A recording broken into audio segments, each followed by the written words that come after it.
Hi there, Angelique here. I've been doing some research on best practices in job search methodologies, and I've learned two things, and I want to share them with you.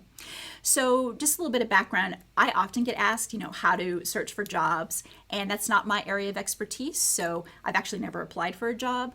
I've worked with executive search firms in the past, so if you're at the executive search level, I can help you. But if you're, for example, looking on LinkedIn and applying for jobs, that's not my area of expertise. So I decided that I would go out and try to find somebody that I could refer you to.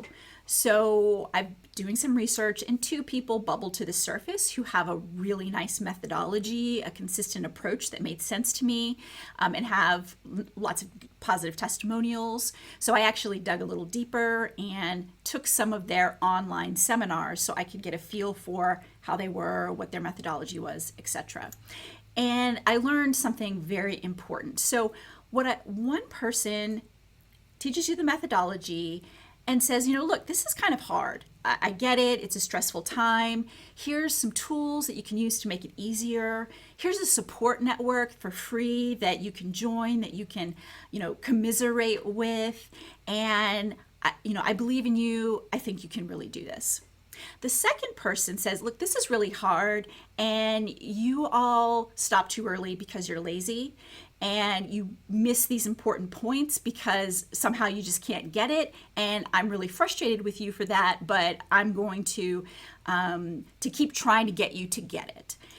And what I found is that I really, really, really liked the guy who had all this support and trying to motivate you and help you feel confident. And I was completely repelled by the guy who basically kept calling me lazy and stupid every chance he got. And so if you come to me asking for a referral on job search, I'm going to refer you to the guy that's nice, period. Okay? So one thing is that I do in fact have a referral for you, and if you want to know who that is, I'm happy to tell you who it is.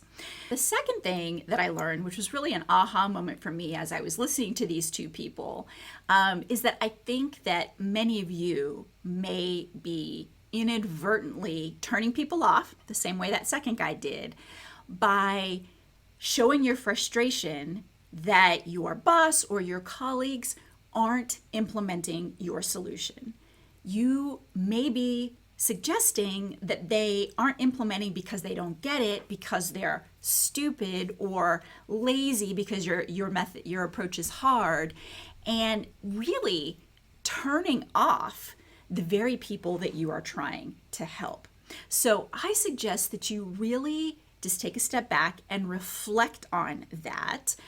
Reflect on how frustrated you are that you aren't getting your ideas across. Reflect on the words you're using as you're trying to really convince people that your solution is correct. And maybe think a little bit about, okay, what are some additional things that I could do to be supportive? To think about, okay, is this approach maybe difficult? Are there challenges here? And how could I offer ways to support my boss or my colleagues or whomever in their adoption of my approach, rather than just getting frustrated and really kind of hitting them hard with your solution? Because I got to tell you, I really believe that my reaction to these two different people is completely normal and quite common. And it may be that you are actually pushing your target audience, people you're trying to help, the people you're trying to get to implement your solution. You might be pushing them away with your aggressive approach. So there you go. My job search research. One, I've got a recommendation for you.